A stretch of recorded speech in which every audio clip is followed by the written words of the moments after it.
이번에 이제 국정감사 일정이 김현지 실장 때문에 완전히 통째로 뒤집히고 있다라는 말씀 저희가 드렸죠. 네. 매일같이 폭로가 지금 쏟아지고 있습니다. 경기 동부연합 관련된 의혹도 박정훈 의원이 제기를 했죠. 그리고 뭐 판결문이 있었으니까. 그리고 저희 프로그램에도 출연하는 이기인 개혁신당 사무총장이, 그러니까 김현지 일타 강사죠. 이분이 상당히 중요한 글을 올려서 이 얘기 저희가 다시 한번 다뤄보는 시간 갖겠습니다. 다시 한번 글 띄워주세요. 이 대통령의 친형 강제 입원 사건, 이거 진짜 유명한 사건인데 이 강제 입원 사건에도 김현지 실장이 등장을 했다.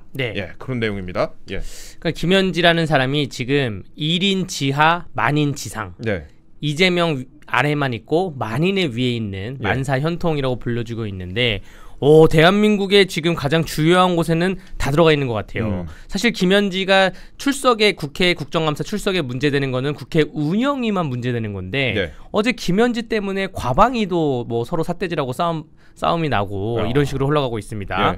그 친형 강제 입원 사건 간단하게 축약해서 한 30초 내로 말씀을 드리자면 30초? 법조계의 굉장히 중요한 사건 중에 하나인데, 이재명 대통령이 경기도지사 선거에 출마를 할 때 TV토론회에서 친형을 강제 입원하지 않았냐라는 질문에 대해서 나는 내 친형을 강제 입원시키지 않았다라고 발언을 했어요. 확언적인 발언을 했습니다. 이게 허위사실 유포죄로 고발이 돼가지고 공직선거법상 허위사실유포죄 항소심에서 벌금 300만 원 선고받았습니다. 그러면 피선거권이 박탈되는 거예요. 당선 무효형입니다. 그런데 이거를 대법원에서 무죄로 파기 취지 환송을 했는데, 그런데 이 대법관이 권순일 대법관이에요. 그래서 그 당시에 아니 대법관은 왜 그랬지? 이 논리를 보면 이겁니다. TV토론에서는 다소 당황할 수도 있고 약간 준비가 안 될 수도 있기 때문에 허위사실은 맞는데 이 정도까지는 할 수가 있다. 아니 본인 친형을 강제 입원시켰다고 지시를 내린 거를 그걸 어떻게 이 정도는 할 수 있다라고 해서 당황하면 그럴 수 있다라고 해서 권순일이 무죄 판결을 내렸는데, 그러려니 했는데 나중에 밝혀진 게 권순일 대법관이 대장동 뭐 50억 클럽이고, 또 거기다가 김만배라는 사람이 권순일 대법관실을 자유롭게 한 달에 한 8번도 왔다 갔다 거렸다. 이 선고 직전에 재판거래 의혹이 있는 거 아니냐라는 게 불거지는 굉장히 큰 사건인데, 여기에도 지금 김현지 그 제1부속실장이 관여돼 있다는 게 또 이기인 사무총장의 또 주장입니다. 등장하지 않는 곳이 없어요. 없습니다. 모든 곳에 등장을 하는 것 같은데 포레스트 검프도 아니고 모든 곳에 등장을 하는데, 다시 한 번만 띄워주세요. 내용 좀 말씀을 드리자면은 예전에 그랬죠. 그 변호사님 말씀하신 것처럼 과거에 이 대통령 친형 고 이재선 씨가 우울증을 앓고 있고 뭐 병원에 백기주 전문의로부터 관련 약을 처방받았다라고 주장을 했었습니다. 그래서 재판에서 그 전문의, 백기주 전문의가 출석을 했었는데, 증인으로 출석을 했었는데, 조울증 약을 처방한 그런 사실이 없고, 조증 약을 처방한 사실이 없고, 단순히 수면제를 준 적이 있을 뿐이다. 단순히 수면제만 줬다. 수면제만 줬을 뿐이다라고 증언을 했고, 그 다음에 여기서 중요한 사실을 밝혔는데, 2010년 무렵에 당시에 이재명 성남시장이 고 이재선을 만나달라라고 부탁했다는 말과 함께 김현지 등으로부터 여러 차례 전화를 받았다. 2010년에 김현지 등으로부터 여러 차례 전화를 받았다라고 증언을 했습니다. 그리고 김현지 등이 고 이재선 씨의 상태가 이상하다라고 말했다라고 합니다. 이 해당 전문의 역시 그런데 그 김현지 씨가 활동을 했던 성남시민모임 출신입니다. 그 성남시민모임 출신의 그 전문의마저도 이런 식의 증언을 했다. 그리고 이런 얘기를 합니다. 그러니까 이재명의 재판과 도정, 시정, 시민단체 활동, 심지어 사적 영역까지 필요할 때마다 전화를 걸고 불법도 서슴지 않으며 행동대장이 되어 대리 집행했던 인물이라는 것이다. 그러니까 이기인 사무총장 얘기에 따르면 행동대장이고 대리 집행자다. 사실 이 정치인 사건은 변호사들이 변호를 맡았을 때 의뢰인하고 직접 소통을 하지, 그러니까 해당 정치인하고 직접 소통을 하지 보좌관들하고 소통을 잘하지는 않습니다.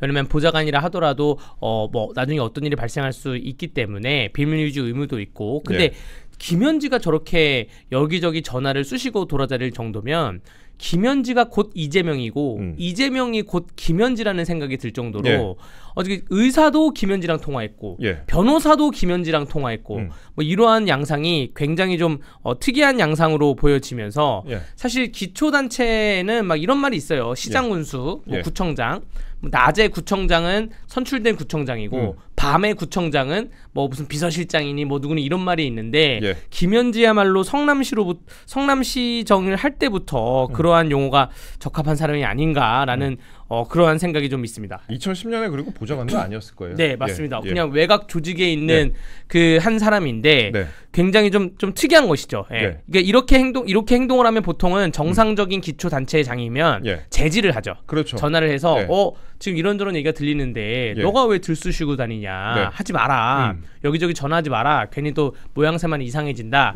라고 해야 되는데 오히려 그거를 더 놔뒀다라는 거고. 이러니까 절대 김현지를 국감장에 불러오지를 못하는 거예요. 아, 그렇죠. 이러한 성격이니까 성격상의 뭐 발언 수위도 문제가 있을 것인데 너무나 많은 게 지금 하루에 하나씩 1일 1 현지 소식을 좀 저희가 하고 1일 1 현지 아니면 1일 1 트럼프 거의 지금 트럼프급으로 언론에서 조명을 받고 있기 때문에 굉장히 좀 앞으로 좀 더 궁금한 점이 많이 나올 것 같습니다. 저도 궁금해요.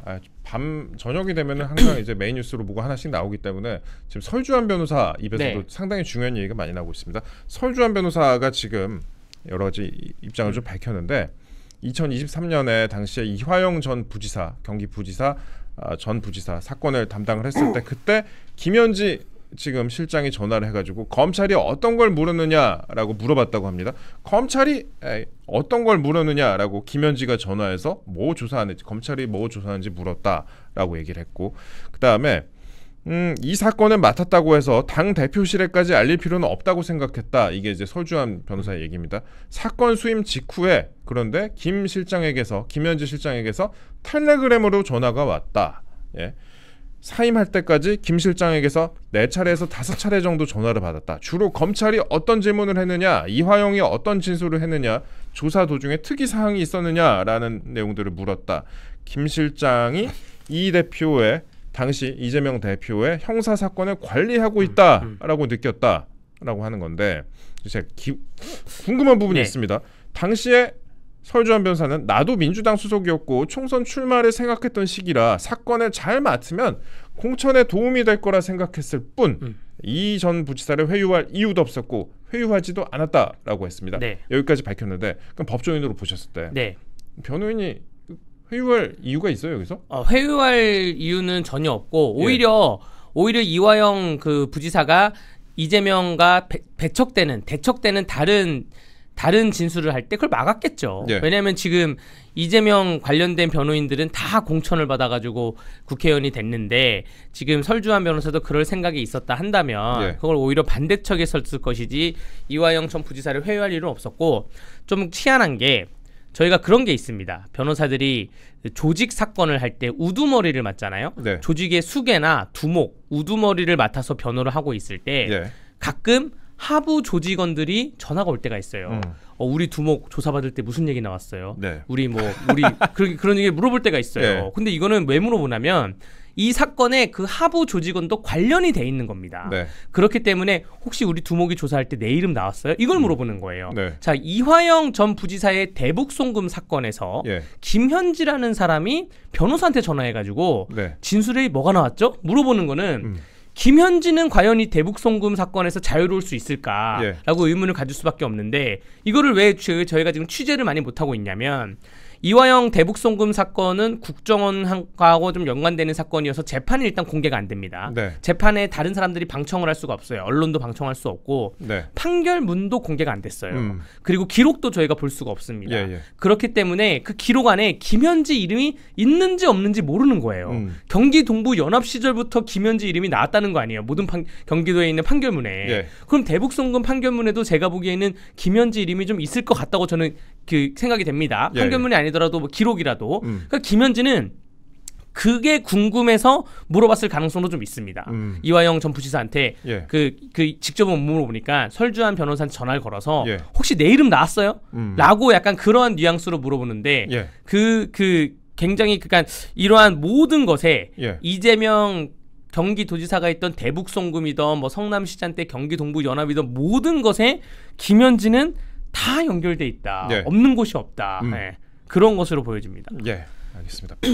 법조인으로서 직접 밝히시니까 더욱더 이해가 좀 되는 것 같습니다. 그리고 이화영 전 부지사 관련해서 또 의혹이라기보다 이거는 뭐 바로 현장에서 들킨 거니까 지금 이화영 전 부지사 국회 국감 출석을 하고 뭐 그러고 있죠. 근데 여당 법사위원을 찾아가서 억울함을 호소하는 그런 장면이 영상에 또 포착이 됐다고 합니다. 교도관은 또 제지를 하지 않고 지켜보기만 했다는데 이것도 특혜 논란 아니냐? 이런 보도가 좀 나왔습니다. 이것도 좀 설명 좀 부탁드릴게요. 네, 이게 그 이화영 전 부지사가 국정감사장에서 이제 그 쉬는 시간 같은 그런 타이밍에 박균택 민주당 의원하고 막 손짓을 하더니 회의장을 걸어가서 뭐 얘기를 나누고 뭐 했다는 문제입니다. 그 국정감사가 정회를 할 때. 근데 그 교도소 관련된 그 준칙을 보면 기결수 지금 징역형을 선고받고 기결돼 있는 사람 아닙니까? 기결수들은 외부와의 접촉이 철저하게 금지됩니다. 이 국정감사나 혹은 뭐 법정 증언에 다른 일로 외부 일정이 있으면 나가서 그 일만 수행해야지 거기로부터 파생되는 다른 사람들하고 대화를 할 수가 없어요. 사실 이거는 교도관분들이 좀 제지를 해야 되는 것인데 박균택 의원은 문재인 정부에서 검찰국장까지 했던 사람이죠. 그렇죠. 정치 검사예요. 검찰에서 좋은 자리 다 했어요. 다 했어요. 정치 검찰을 본인이 다 해놓고 문재인 정부에서 정치 검찰 다 하고 나서 이재명 그 대통령의 변호인까지 대장동 변호까지 한 사람이기 때문에 정치 검찰의 캐릭터가 그 포인트가 바로 박균택이라고 할 수가 있는데, 그런데 어쨌든 그 교도관이 제지를 해야 되는데 제지를 하지 않아서 이화영 부지사에게 너무나 큰 특혜를 주는 게 아니냐라는 지적이 좀 지적을 할 수밖에 없는 부분이고요. 왜냐하면 저희가 그 기결수든 미결수든 가끔 뭐 별건 사건이든 조사 입회를 수사기관에 간다 하더라도 저희가 그 자리에서 잠깐 수용자랑 좀 얘기 좀 하겠다 못하게 하거든요. 그렇죠. 따로 별도로 접견 신청을 해서 교도소에 마련된 접견실에서 접견을 하셔야 됩니다라고 얘기하기 때문에 이거는 일반인들을 다 제지하고 이화영에게만 특혜를 준 거냐 생각이 들고요. 자, 이제 국민의힘 법사위에서는 법사위가 지금 뭐 이따 얘기하겠지만 추미애 법사위원장 때문에 아무것도 못하고 있는데 국민의힘 법사위에서는 이화영 또 등등 해가지고 이재명의 그 주변에 있는 사람들의 수감 생활에 대해서 바깥 법사위가 감사를 철저하게 해야 됩니다. 지금 그 교도소 교정 시절 내에서 어떠한 혜택을 받고 있을지 모르기 때문에 그런 점도 꼼꼼히 살펴야 된다고 말씀드리겠습니다. 예, 알겠습니다. 저희가 관련된 내용들 계속 더 챙겨보도록 하겠습니다. 그리고 잠시 후에 저희가 김현지 실장 관련된 녹취도 하나 좀 들려드릴게요. 이게 어제 유튜브에 백브리핑이라고 백광일 씨 있잖아요. 그 굉장히 열심히 활동하시는 분인데 그분이 올리셨는데 그 저희가 그 내용 뭐 여러 가지 내용에 대해서 그냥 단순하게 이 사람이 어떤 식으로 발언을 하는 사람이고 또 어떤 내용에 또 관여가 되어 있는지 그런 내용들 저희가 있는 그대로 한번 전달을 해드리도록 하겠습니다. 저희가 간단하게 좀 준비를 해보겠습니다. 그건 그렇고 어제 저는 정말 황당하고 허무했던 게 이제 법원, 우리나라에 삼권 분립이 있는 국가라고 하는데 민주국가인데 대법관 PC를 보겠다면서 여당 의원들이 대법원에 휘젓고 다녔습니다. 이거 진짜 법원의 재판 과정까지도 입법부가 통제하는 그런 세상이 됐습니다. 그러니까 지금 추미애 법사위원장이 말하는 게 현장 검증이잖아요. 일단은 법사위니까 법을 좀 잘 지켜야 되는데 국회법에는 검증이라는 단어 자체가 없습니다. 그렇죠. 그러니까 어떠한 국회의원이 권력 행사를 하려면 법률의 근거에 의해서 해야 되는데 국회법에는 검증이라는 단어 자체가 없고 국정감사법에도 현장 검증은 없어요. 국정감사법에 검증이라는 단어가 2개가 나오는데 그게 뭐냐면 증인이나 참고인을 출석 요구해서 그래서 검증한다가 하나가 있고요. 또 서류에 대해서 자료 요구를 해서 서류를 검증한다 이렇게 되어 있지 현장 검증이라는 거는 이제까지 국회 역사에서 어디에도 없던 거예요. 보통 현장 검증 같은 경우에는 수사기관에서 하는데 언제 하냐면 살인 사건이 발생했을 때 현장 검증을 나갑니다. 나가가지고 범죄자를 앉혀놓고 네가 오른손으로 때렸니 왼손으로 때렸니 찔렀니 뭐 쑤셨니 이게 현장 검증인 것인데 지금 그러면 현장 검증을 대한민국에서 필요한 것은 어디냐.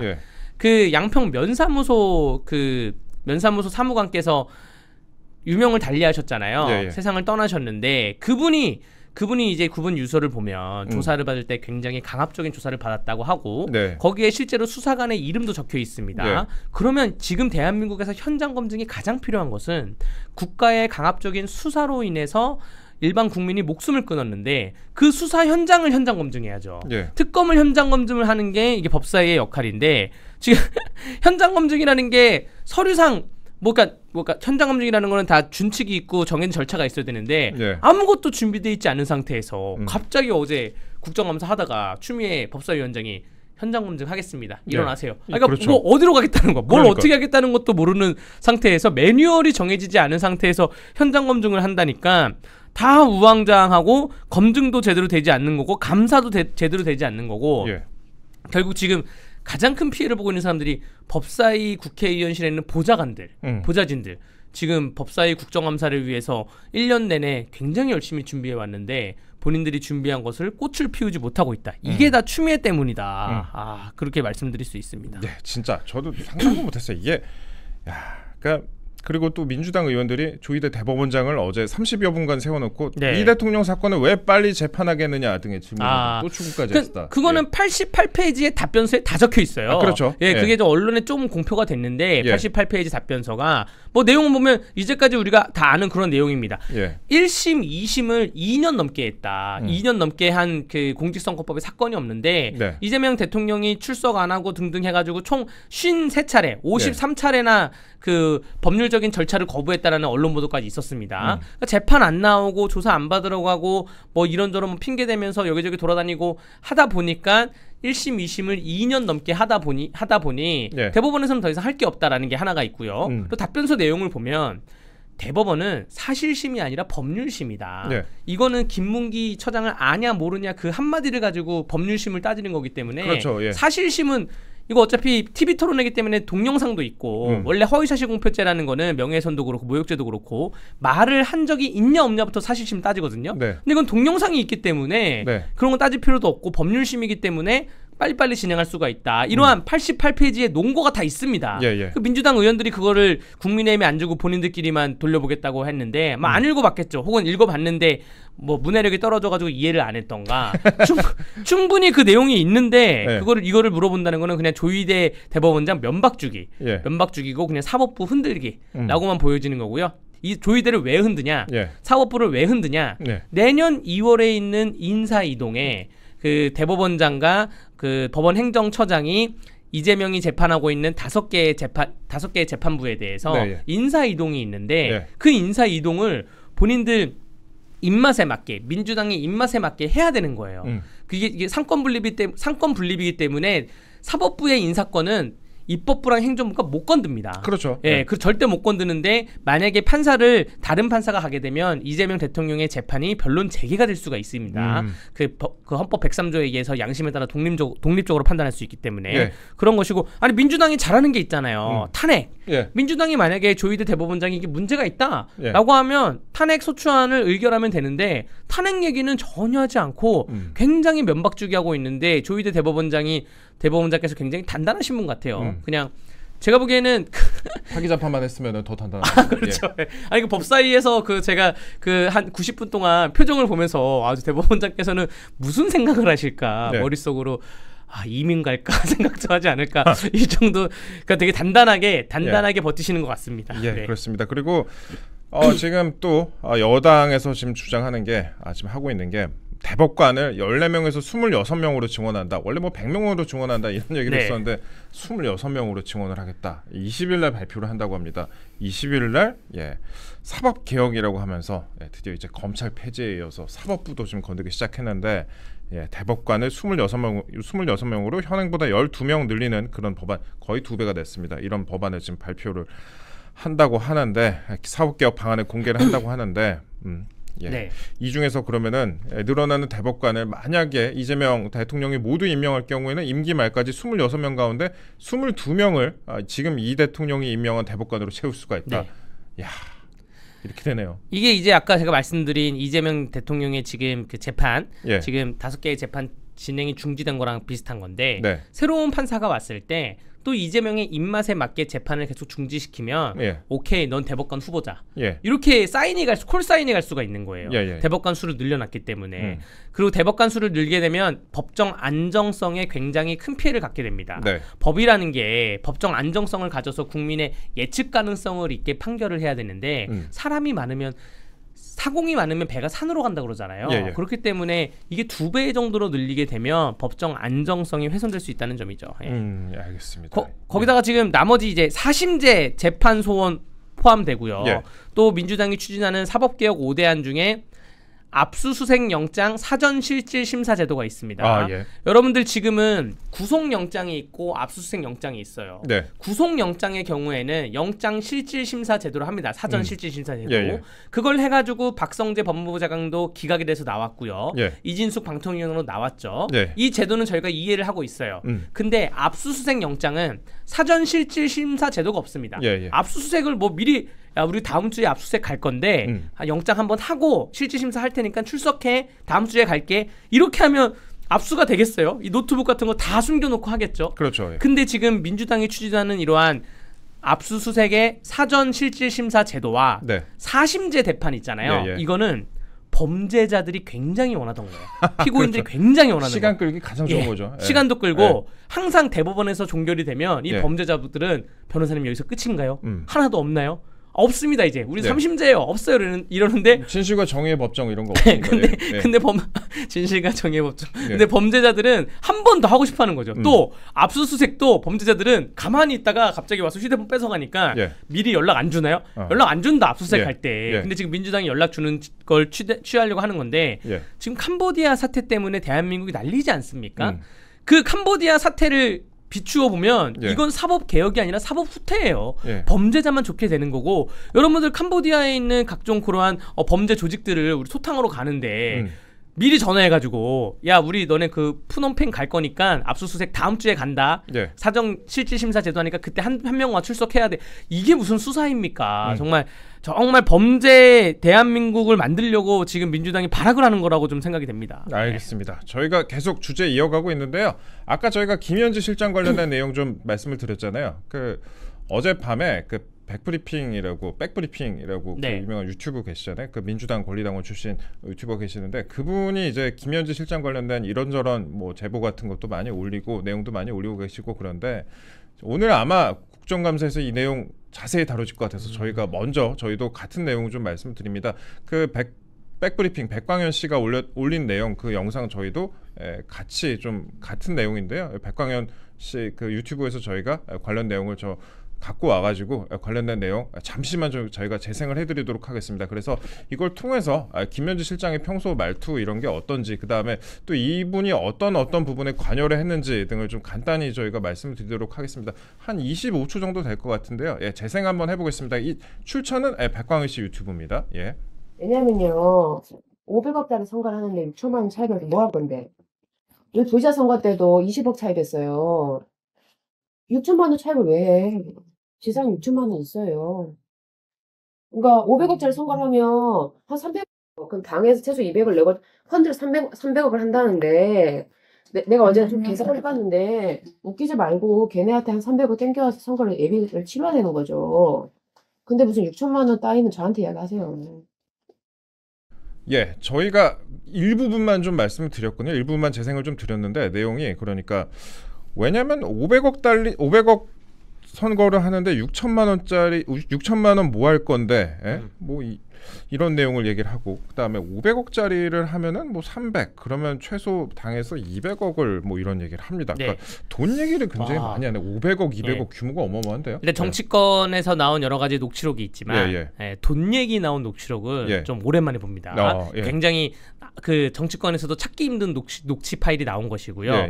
두 번째로 또 살펴볼 문제는 자 우리가 수많은 선거를 해보지만 돈 얘기는 후보자가 직접 해요. 그렇죠. 돈 얘기는 그 아무리 그 친한 사람이라도 돈 얘기에 대해서 맡기진 않습니다. 본인이 직접 결정하지. 근데 지금 이 녹취 파일 뉘앙스를 보니까 김현지가 결정권이 있었네요. 돈 얘기에 대해서. 6천만 원 따위를 저한테 무슨 얘기하냐? 야, 우리 그 이재명도 6천만 원이 있다. 야, 6천만 원이 야 지금 500억, 200억 가지고 지금 얘기하는데 6천만 원을 가지고 무슨 그 나한테 얘기하냐? 그러니까 내가 결정은 할 수 있어요. 6천만 원 차입해. 꺼와 결정할 수 있는데 야 6천만 원 필요 없어. 당에서 200 주고 그 우리 지사 6천만 원 정도는 내가 지사한테 얘기하면 지사도 6천만 원 있어. 지금 그 얘기 아닙니까?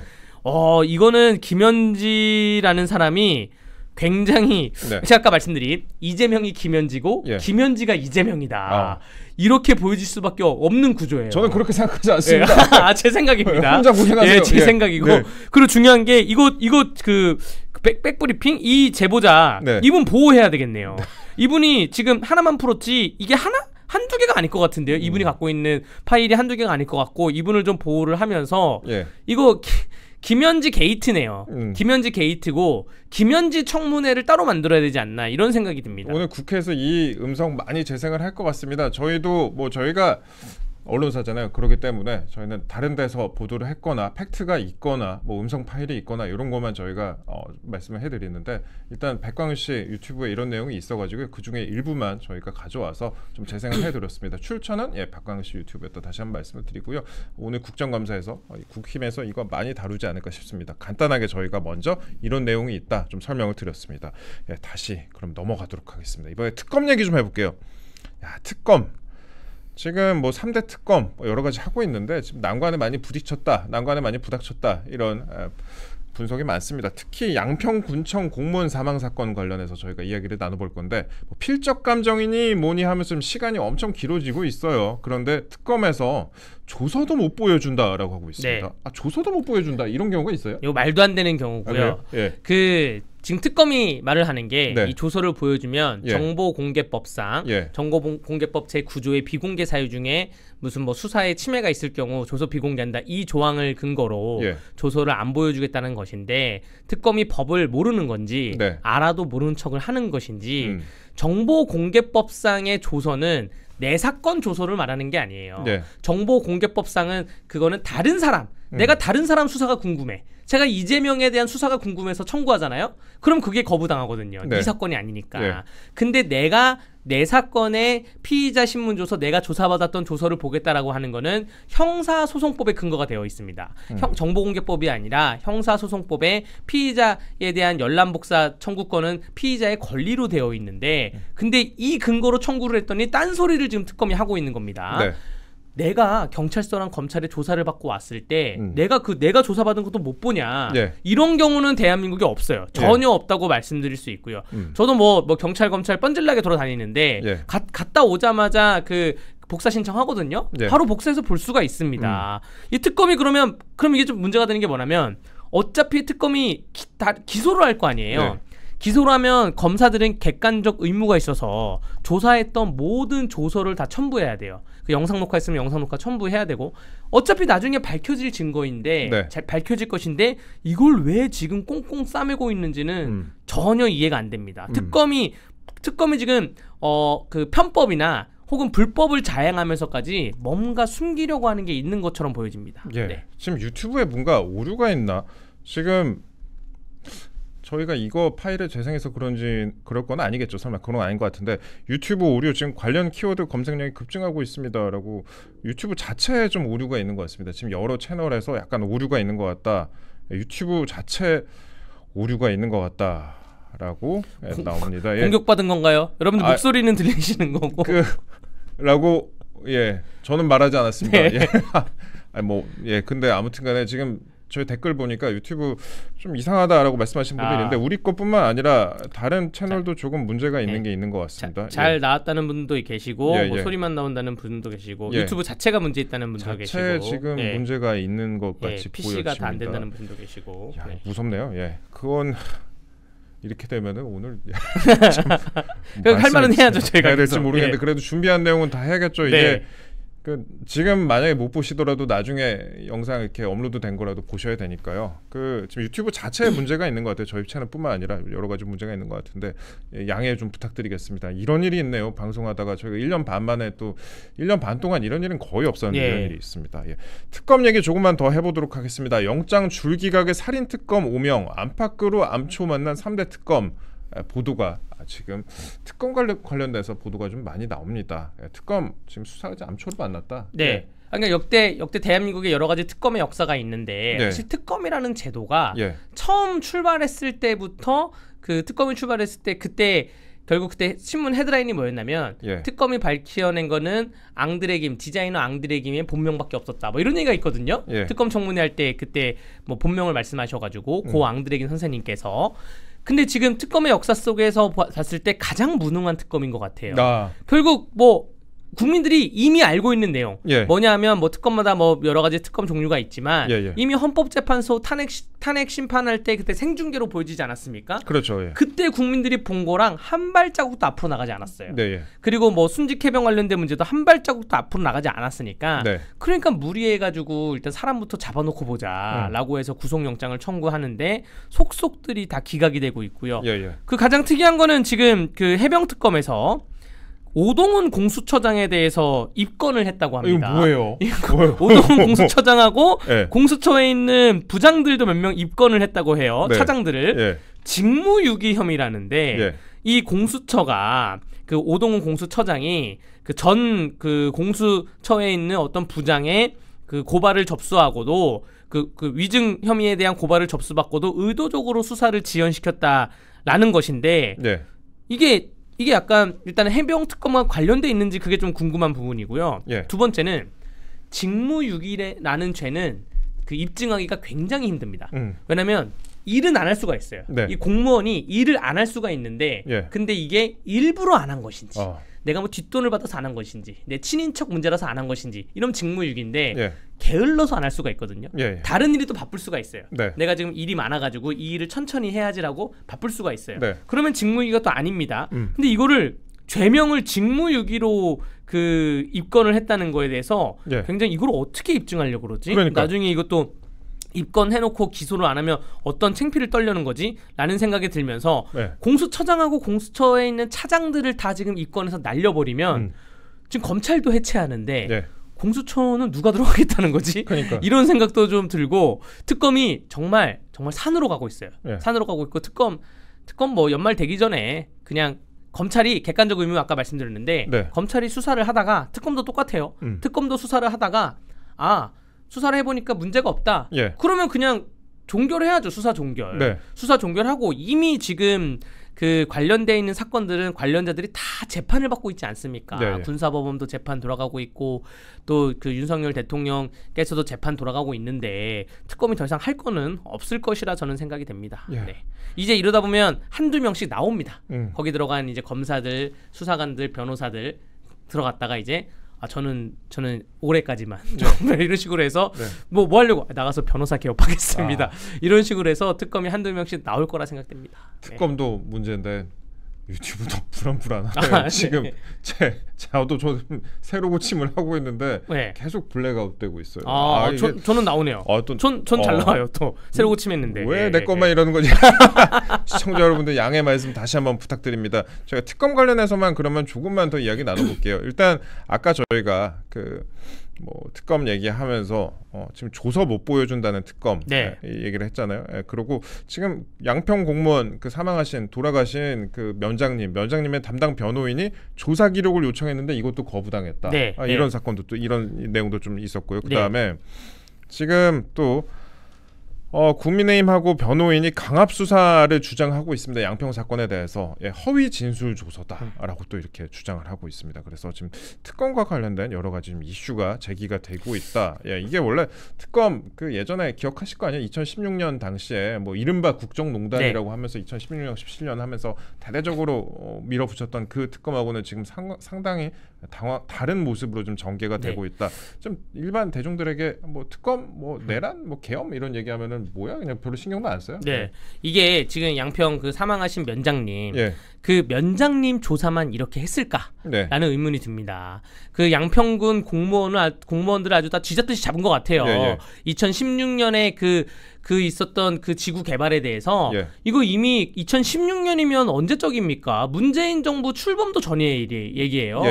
윤석열 대통령께서 국민들의 입에 거론되기도 전의 일인데 그때 가지고 온갖 공무원들을 쥐잡듯이 한 것 같은데 그중에 한 분의 이제 사망자가 발생한 것이고 이거를 재판까지 가잖아요. 그러면 진술조서에 대해서는 진정 성립이라는 거에 대해서 하게 되는데 진정 성립이 인정되지 않으면 그 조서는 증거 능력이 없습니다. 그럼 이 수사기관이 이렇게 강압적으로 고문, 고신, 정신적 감금 이런 괴롭힘 이런 걸로 인해서 수사가 진행되고 그 조서에 서명 날인하고 사인했다? 그래도 그 조서는 인정이 안 되기 때문에 공소 유지가 힘들지 않을까.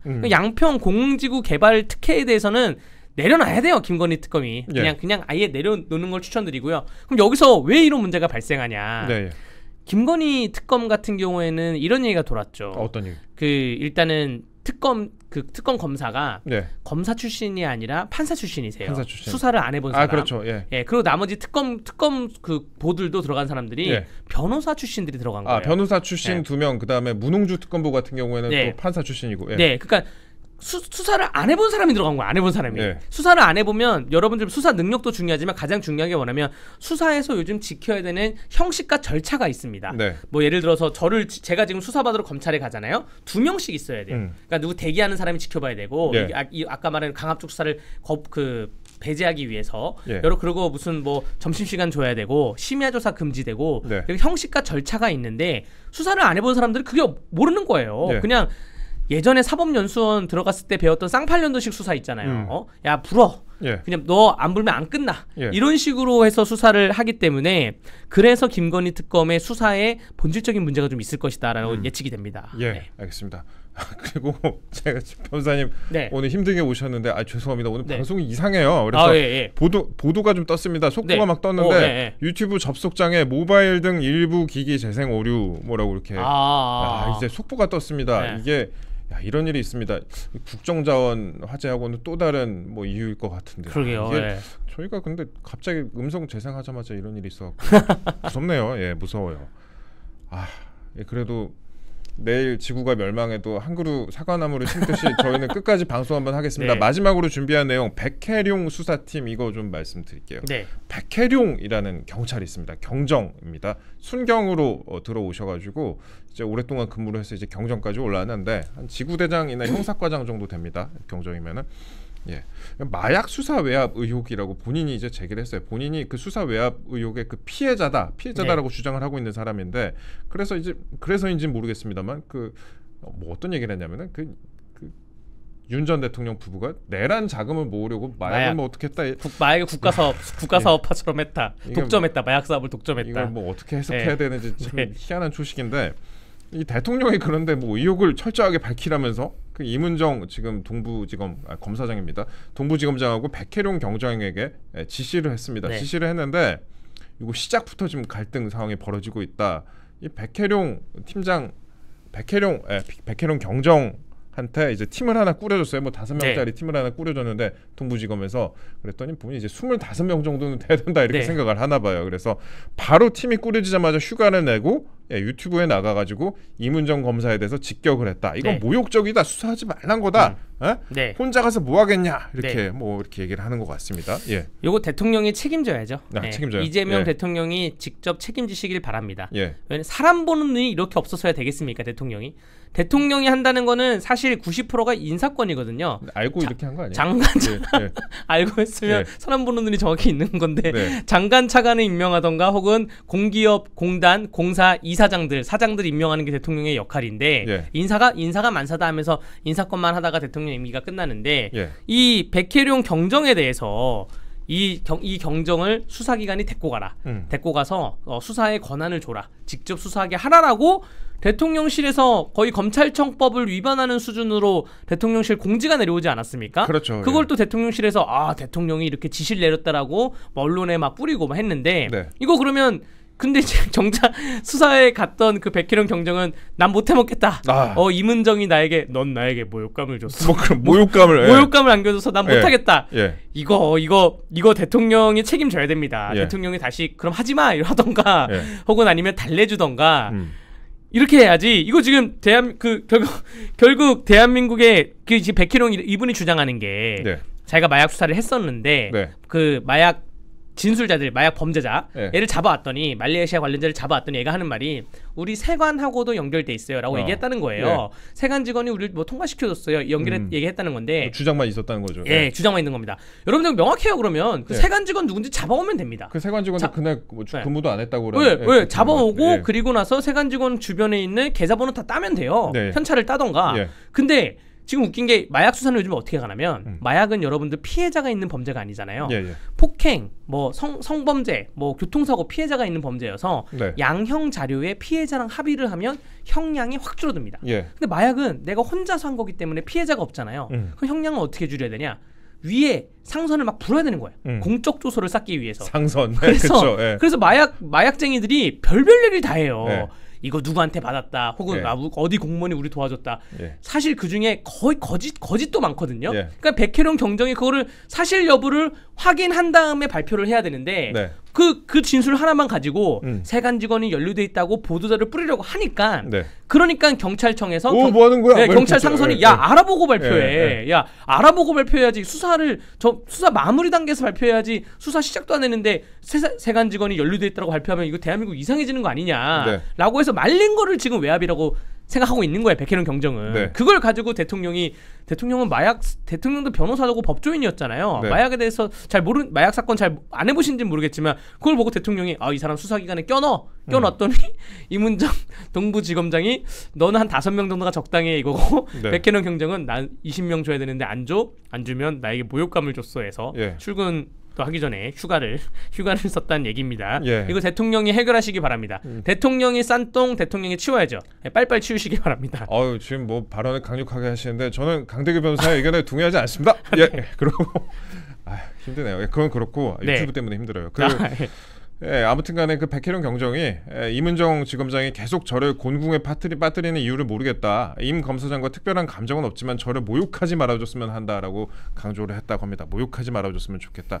원래 이제 이 두 사람 같이 뭐 어울리고 그랬어요. 그 둘 다 뭐 내부 고발자다 이러면서 연대감을 쌓고 뭐 무슨 호루라기상 이런 것도 받고 막 그런 사람들인데 아무튼간에 뭐 이런 일이 있었습니다. 이런 일이 있었고요. 시청자 여러분, 힘드신 와중에도 이렇게 방송 끝까지 함께해 주셔서 대단히 감사합니다.